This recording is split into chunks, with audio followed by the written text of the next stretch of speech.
the day as you track the developments in France. Well, viewers, we are now moving forward to some other news that is coming our way. US President Donald Trump has announced a historic peace deal with Iran, calling it a breakthrough that previous administrations failed to achieve. In a Truth Social post, Trump has stated that the agreement will bring peace and security to West Asia and lead to the reopening of the strategically vital Strait of Hormuz. He also authorized the immediate lifting of the US naval blockade.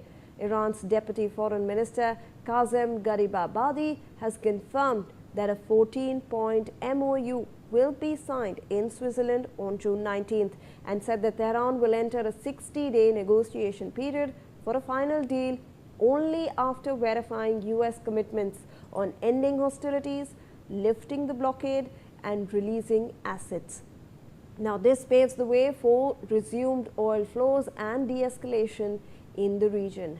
With that, let's in fact take a look at how global leaders have reacted to the peace deal announcement. So let's take a look at how various leaders are in fact looking at this deal.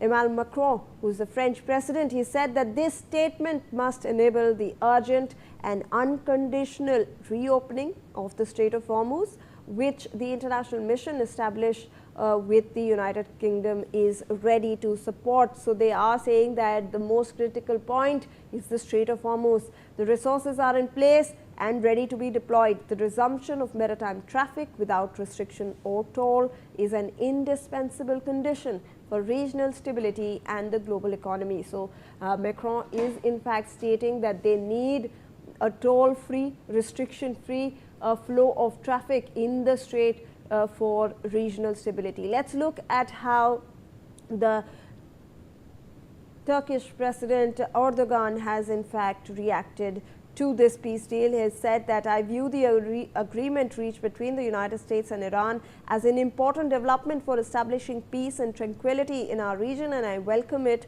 with satisfaction. I sincerely hope that this news for the entire world has long needed will pave the way for establishment of a long-lasting environment of peace and security in our region. So they are in fact wishing for long-lasting peace. Let's look at how the UN Secretary General has in fact responded to this. He said that he warmly congratulates US and Iran for this peace deal, for that that provides immediate and permanent ceasefire, the reopening of the Strait of Hormuz, as well as the framework for further negotiations. He said that this also looks forward to longer negotiations, and this represents a critical step towards the peaceful settlement of the conflict. And he's also expressed his appreciation to Pakistan, Qatar, Egypt, Saudi Arabia, Turkey and other regional countries for their constructive role played in the mediation.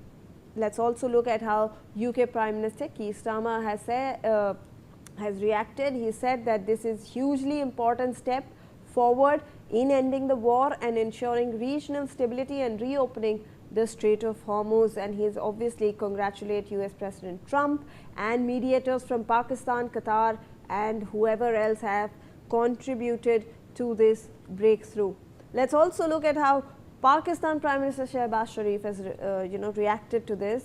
He's mentioned that following intensive talks, we are pleased to announce. So they are making sure that they say that they are mediators, the people who got through this ceasefire. He said that the peace deal between US and Iran has been reached. Both the sides have declared immediate and permanent termination of military operations on all fronts, including in Lebanon. So he's mentioned Lebanon in his social media post. He's also said that the official signing will be on Friday, 19th June in Switzerland.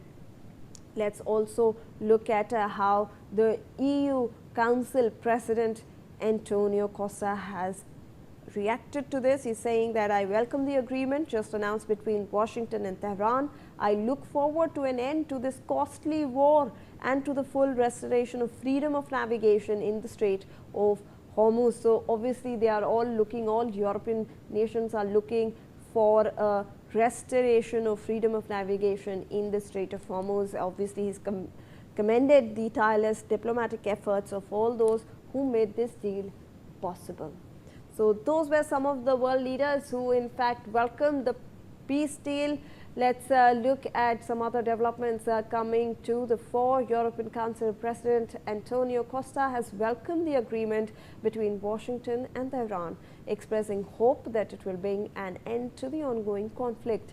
In a statement, he has also said that he looks forward to the restoration of freedom of navigation in the Strait of Hormuz and also praised diplomatic efforts that led to the deal. He also urged that weapons must fall silent and stressed that all outstanding differences should be resolved through peaceful means in line with international law. He also added that the European Union stands ready to support efforts towards lasting peace in this region. Let me go across to my colleague Aditya Vadavan, who joins us for more on this. Aditya, we are seeing a lot of global leaders obviously welcome this agreement that has been reached between Tehran and Washington. We now are looking at the EU Council President also calling for freedom of navigation in the Strait of Hormuz, saying that EU is ready to help in whenever, pitch in whenever possible in order to make sure that there is peace and stability in West Asia. You know, an umpteen number of reactions are coming from the world leaders, be it the EU President Ursula von der Leyen or, British Prime Minister, UK Prime Minister Keir Starmer, from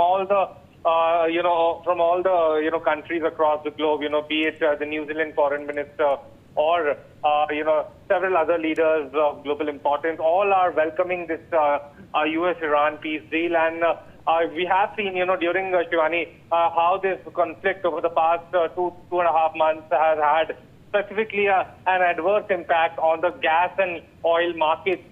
So definitely, at this juncture, everybody is now hoping for an everlasting peace in the Middle East, considering the fact that, still we could expect some, minor fighting going on between the Israeli Defense Forces and the Hezbollah and the Hamas. But clearly at this juncture, there is a positive sentiment that is, flowing across the market, and definitely we could expect the same in the near future.